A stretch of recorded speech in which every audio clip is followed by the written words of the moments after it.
Good morning. So, a little girl is in Sunday school, and she's furiously drawing on a piece of paper. And her teacher comes by and says, "What are you drawing?" And she says, "God," and she keeps going. And the teacher sort of hovers and says, "Well, my dear, no one knows what God looks like." And her head pops up again, eyes bright, and she says, "Well, they will in a minute." So my father is a contractor, and he says that to a carpenter, the whole world looks like a nail. My primary mode of service is through our education system inspired by Paramhansa Yogananda and articulated by Swamiji. And so you get to hear kid stories when I stand up here. For those of you who I haven't met yet, my name is Kshama, and it's a joy to be here. So the question, can man see God? Well, if we zoom out to the highest level, the answer is absolutely yes, because everything that is God. But a lot of the expressions on this material plane don't actually bring us the joy that we are seeking. And so the question is more nuanced, because what we're actually trying to get to is an experience of the divine that goes beyond the physical world and brings us into a state of perfect union and bliss with the Creator. And so that question begs a little bit more teasing out.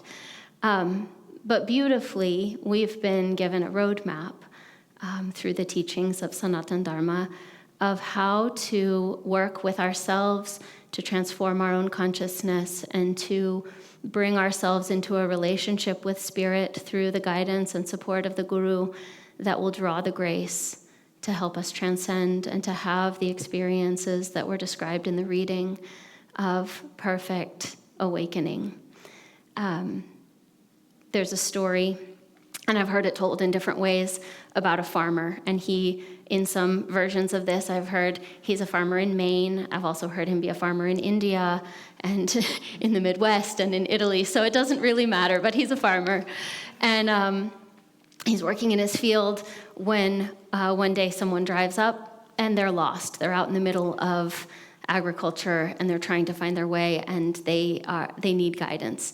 And so they ask for the destination, and he says, yeah, if you go down the road and you turn left after the big tree, and that, that's not going to work. You can't get there that way. So go down the road, turn right.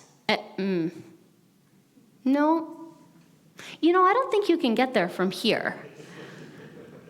Fortunately, that's not true for us. All paths, all roads lead to Rome on the spiritual path. All of our journeys, as unique and individual as they are, will all get us where we're trying to go eventually. It doesn't matter how winding or how rutted the road, we're headed home. And bit by bit by bit by bit by bit, we will find our way there. The gunas are the roadmap that I was alluding to. They are a roadmap of the states of consciousness that we travel through on our journey, from a quality of consciousness and awareness that keeps us in darkness and keeps us sedentary and stuck, to an awakened state of being that is conscious of being one with all that is. In Education for Life, we use terminology that is slightly different than the yogic terms of tamasic, rajasic, and sattvic. We talk about consciousness that is heavy. We talk about an ego-active consciousness and then a light consciousness. And if we understand these states, of which we are all constantly fluctuating between, we can use them as tools to help us awaken into deeper experiences of truth.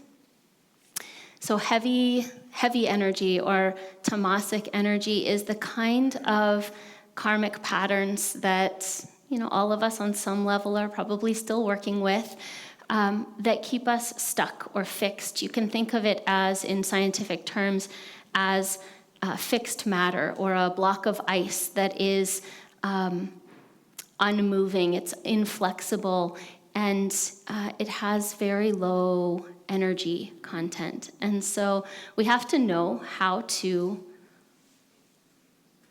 melt, basically. We have to know how to become more flexible, more filled with energy.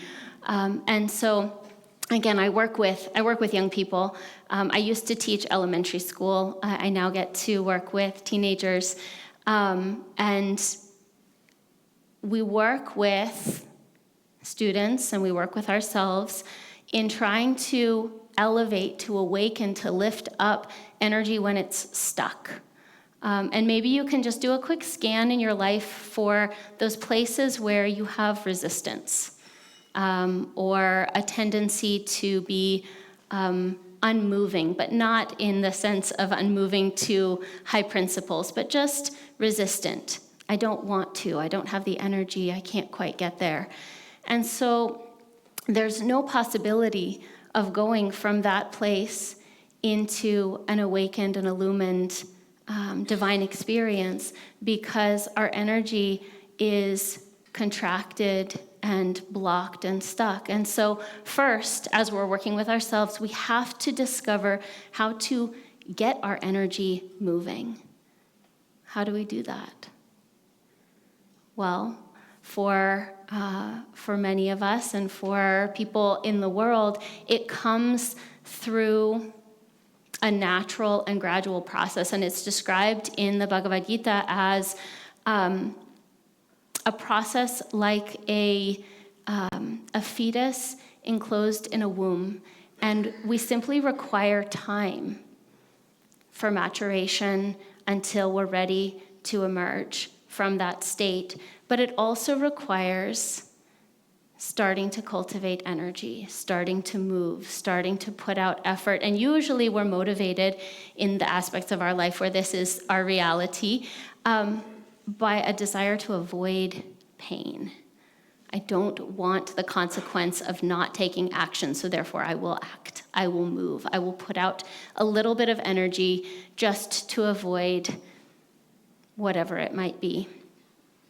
But as our energy starts to move and the block of ice starts to melt, we become able to be more fluid, more dynamic. We can fit into different containers. We can start to experiment with what we might become. And we're very much motivated in a rajasic state, in an energetic but ego-affirming state. We're very much motivated by what we can gain. And so, again, if we're looking at gaining information from this journey, what can we do with ourselves as we work, as we go, it's very helpful to notice where in our lives we're putting out energy for personal gain. If I do this, I'll receive this back. And so on and so on. And God works with us wherever we are. I don't know about you, but I've noticed that I sometimes step into my meditation practice in a transactional way. And I'll sit down on the pillow, and it's like, okay, I'm here, I'm putting in the energy, I'm putting in the time, I'm putting in the love, and I want something back. Please help. And God does respond. He's aware, she's aware of what we need as we go along.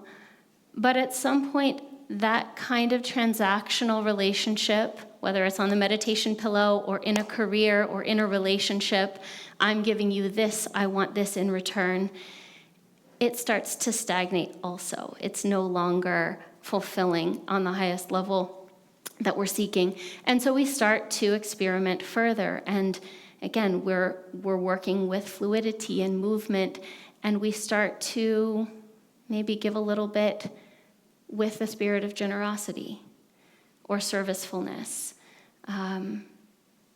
Oftentimes that leap from I'm putting out energy for me to I'm willing to put out energy for others is supported by the guides and the teachers and the friends in our lives, because when we're transactional, someone at some point will acknowledge how much they appreciate what we're doing.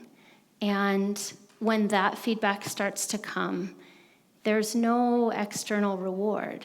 It's just an appreciation soul to soul. And we can really help each other. We're a community here, and as we go through our lives, offering appreciation and love and care and verbalizing, when we see each other expanding and rising, it can be of great aid along the way. It helps when someone sees in us something that maybe we're not even aware of yet, and they share that with us. It helps us to become aware and expand into our new and evolving sense of self. And so we start to feel more inclined to be generous and to be serviceful. And we begin to be motivated and inspired by just freely giving and sharing. And as you can see, we're starting to move higher and higher into this place of fluidity and into, again, if we talk about the block of ice, which has now become fluid water, a gaseous state, being able to expand out into more and more openness. Why is this useful to us? Why is it helpful? The divine responds to our states of energy, our states of consciousness. And if we can become awake and alert and be serviceful to others, at some point we begin to long for a sense of connectedness inside with God, with Spirit. And then that is the moment when God really begins to show up. In our high school, many of our upperclassmen have just gone through a course on Raja Yoga. And in one of the classes, or maybe a week of classes, they were talking about the need for a guru. And in any pursuit, we need teachers who know the path, who can carry us through and train us as musicians, as business people, as whatever it is. But if we're seeking God, we need someone who is realized to help us along the way and to offer a ray of grace that will help magnetize our own energy. And one of the students was with me in a mentorship meeting, and we were just talking, and they shared very sweetly a reflection just on their own journey. And this person said, I don't think I'm quite ready for a guru, but I can feel that my soul is calling for wise teachers and deep teachings, and I am so thankful. And I am drawing so strongly on what is being given to me. And then they looked at me with this just bright twinkle in their eyes, and they said, and I can't wait to find out what my path will be. Isn't it wonderful when we can not wish ourselves other than we are, but to just acknowledge, this is where I am, this is what I can receive, and when the time is right, I'm so eager for the journey of life to carry me forward. So as we go and our longing and our yearning and our energy begins to be more and more dedicated to an experience of God and wanting to live a life that's in line with God's consciousness becoming increasingly our consciousness, we need to be very careful with ourselves and to have deep respect for the moments when God arrives in a way that we can acknowledge. There is a deep truth that everything that comes to us is a gift from God. And if we can expand our awareness to really recognize that that is true, then we can spiritualize all of the moments of our life, whether they're easy moments or difficult moments. But there are also points in time when the veil is lifted and there is a very powerful and profound touch of grace. And when those moments come, we need to cherish them. And I'm going to tell you a story that happened to me close to 20 years ago. I was 24. I had just taken discipleship. So my story in this incarnation is that my family found the teachings of Paramhansa Yogananda, actually my grandparents first, and they gifted my parents with the Autobiography of a Yogi when I was still in utero. And so by the time I was a very young child, my family had moved to Ananda village, and I was raised there. But then in my later teenage years and through university, I wasn't antagonistic to the spiritual path, but I couldn't access it easily. And so I went about my life, and I thoroughly enjoyed a lot of experiences that came to me. And then they started to stagnate. And I couldn't imagine continuing as I was. This hole started to grow inside my heart. And the things that brought pleasure and enjoyment really started to be deeply unfulfilling. And I'm sure many of us can relate to that. I'm grateful to my parents because they never pushed a spiritual agenda, but they always were there with little teasers, if you will, and I would offer this difficulty, and they would say, well, there's a tool for that if you want it. If you don't, that's fine. My parents always said to me, I don't know what your path will be, but find it.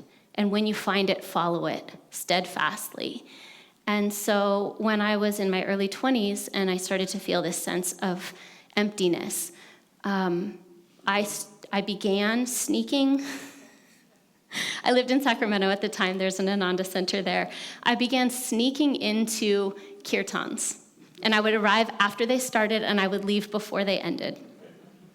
But it felt like home. And then I would start doing the same thing with Sunday service. And at some point, Naya Swamis, Ananda, and Maria, they spotted me. And they figured out who I was, because they'd known me as a child, but I hadn't grown too much taller, but I had matured a little bit. And they started just inviting me in.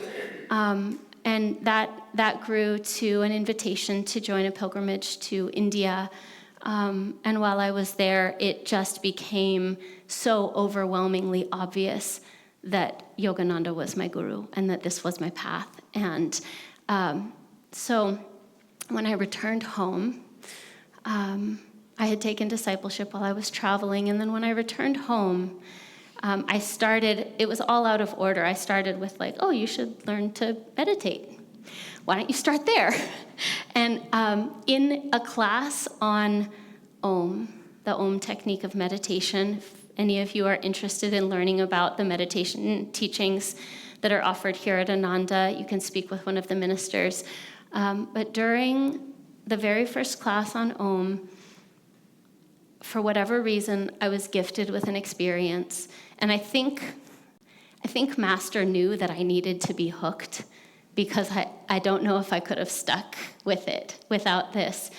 But it was all-consuming and incredible, and with it came this deep, profound sense of peace.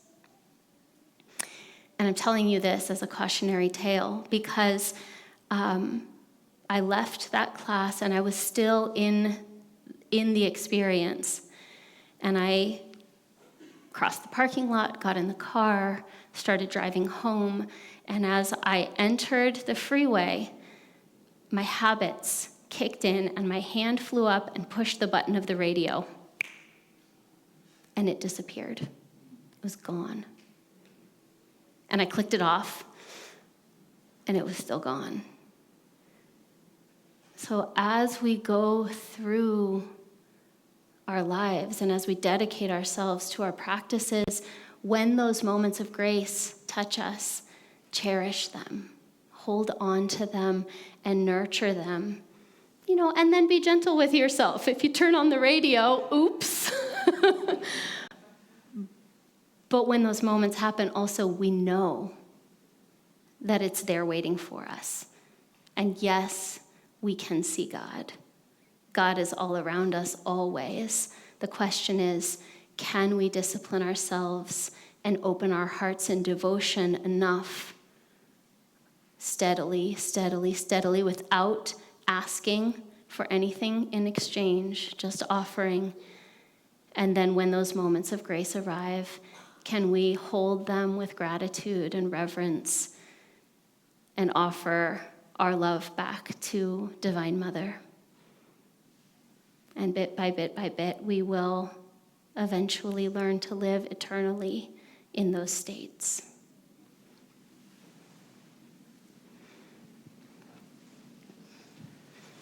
Let's close our eyes briefly, taking those thoughts into our heart.